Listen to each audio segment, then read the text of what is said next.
সহায় বিচৰা নাই। আজি আহিছোঁ আপোনালোকৰ ওচৰলৈ সহায় বিচাৰি। আমাৰ পৰিয়ালটোক প্লিজ উদ্ধাৰ কৰক আপোনালোকে। আমি দুইজনী বৰ্তমান হস্পিটেলতে আছোঁ। ভিডিঅ'টো শ্বেয়াৰ কৰি দিয়ক।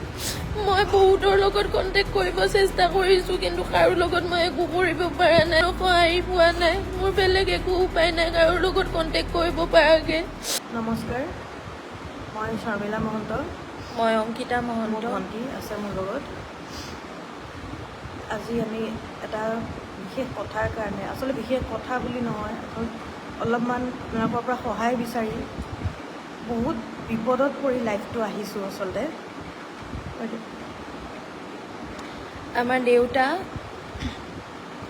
বৰ্তমান ICUত এডমিট হৈ আছে আৰু দেউতাৰ বৰ্তমান কণ্ডিশ্যন বহুতেই চিৰিয়াছ হৈ গৈছে।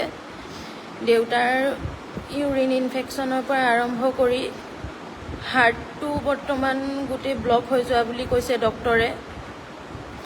আৰু এতিয়া লাহে লাহে দেউতাৰ লিভাৰ ডেমেজ হ'বলৈ লৈছে, কিডনিও লাহে লাহে বেয়া হৈছে, চুগাৰ হাই, BP ল'। বৰ্তমান ICUত দেউতাই বহুত কষ্টৰে যুঁজি আছে। কিন্তু আমি ইমান বৰ্তমান সময়ত সমস্যাৰ সন্মুখীন হৈছোঁ যে দেউতাৰ উন্নত চিকিৎসাৰ বাবে আমি দেউতাক এখন ভাল হস্পিটেললৈ লৈ যাব পৰা নাই। ভাল হস্পিটেল মানে কি, এটলিষ্ট আমি গুৱাহাটী GMC মেডিকেললৈকো আমি নিবলৈ এতিয়া পৰা নাই। সেইবাবে আমি বৰ্তমান মৰিগাঁও অসামৰিক চিকিৎসালয়তে দেউতাক চিকিৎসা কৰাই আছোঁ। একমাত্ৰ আৰ্থিক অভাৱৰ বাবে আমি এতিয়া দেউতাক বাহিৰলৈ ক'তো লৈ যাব পৰা নাই, দেউতাক ভাল ট্ৰিটমেণ্ট দিব পৰা নাই। সেয়ে যিখিনি লোকে বৰ্তমান সময়ত আমাৰ এই লাইভটো চাই আছে, মই কেপশ্যনত বাৰ নম্বৰটো দিছোঁ। বাৰ সেইটো নাম্বাৰতে জিপে আছে। কোনো লোকে যদি পাৰে অলপমান দয়া কৰি আমাৰ ওপৰত, ঘৰখনত আমি দুজনীয়ে ছোৱালী, আমাৰ বেলেগ কোনো নাই। দেউতাই চাকৰি কৰিছিল STCত। আজিলৈকে দেউতাক গ্ৰেচুইটি পইচাখিনি আমি নাপালোঁ। গোটেইখিনি পাই শেষেই হোৱা নাই। চৰকাৰে আজিলৈকে পইচাখিনি মোকলাই দিয়া নাই, যাৰ বাবে এতিয়া আমি দেউতাক ট্ৰিটমেণ্ট কৰিব পৰা নাই। মাৰ পেঞ্চনত যেনে তেনে আমাৰ ঘৰখন চলি আছে।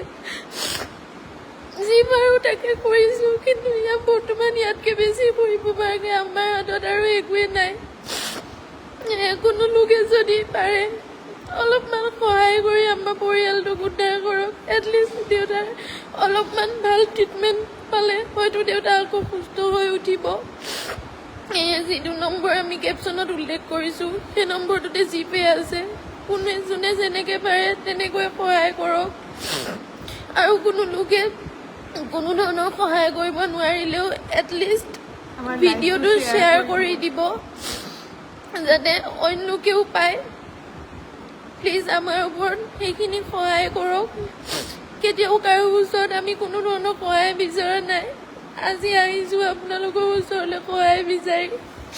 আমাৰ পৰিয়ালটোক প্লিজ উদ্ধাৰ কৰক আপোনালোকে। আমি দুইজনী বৰ্তমান হস্পিটেলতে আছোঁ। প্লিজ ভিডিঅ'টো শ্বেয়াৰ কৰি দিয়ক। মই বহুতৰ লগত কণ্টেক্ট কৰিব চেষ্টা কৰিছোঁ, কিন্তু কাৰো লগত মই একো কৰিব পৰা নাই। মই CMক মেছেজ, বেলেগ একো অপশ্যন নাপায় মই CM পেজত মেছেজ দিছোঁ। হিমন্ত বিশ্ব শৰ্মাৰ যিটো পাৰ্চনেল পেজ আছে, সেই পেজটোত মই মেছেজ কৰিছোঁ, কিন্তু মই কোনো ধৰণৰ সহায় পোৱা নাই। মোৰ বেলেগ একো উপায় নাই কাৰো লগত কণ্টেক্ট কৰিব পৰাকৈ।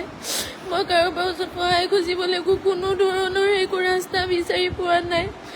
কিছু লোকক সহায় বিচাৰিলোঁ, সহায় কৰাৰ প্ৰতিশ্ৰুতি দি এতিয়ালৈকে কোনো একো ৰেচপন্দ কৰা নাই। সেইকাৰণে এতিয়া এনেকৈ লাইভত আহিবলৈ বাধ্য হৈছোঁ। ঘৰত মাও বেমাৰী, কোনোফালে একো ৰাস্তা দেখা পোৱা নাই। আমি কি কৰোঁ কি নকৰোঁ। সেইকাৰণে আকৌ কৈছোঁ আপোনালোকক, কেপশ্যনত আমি উল্লেখ কৰিছোঁ বাৰ নম্বৰটো। এই নম্বৰটোতে বাৰ জিপে আছে। যোনে যেনেকৈ পাৰে অলপমান সহায় কৰক। একমাত্ৰ দেউতাক যাতে আমি অলপ সুস্থ কৰি তুলিব পাৰোঁ। আৰু প্লিজ ভিডিঅ'টো শ্বেয়াৰ কৰি দিব আপোনালোক সকলোৱে। আমি জানো আমাৰ বহুত দেৰি হৈছে, কিন্তু অলপমান আমি চেষ্টা কৰিলোঁ নিজৰ ফালৰ পৰাই প্ৰথমতে পাৰিম নেকি কেনেবাকৈ পইচা আমি যোগাৰ কৰিবলৈ, কিন্তু আমি কোনো ৰাস্তা নেদেখিয়ে বৰ্তমান এনেকৈ ফেচবুকত লাইভ আহিব লগা হৈছে। এতিয়াও আমি হস্পিটেলতে বহি আছোঁ, দেউতাক ICUতে ৰখা হৈছে, দেউতা ICUত আছে। প্লিজ আমাক এইখিনি সহায় কৰি দিয়ক, প্লিজ কৈ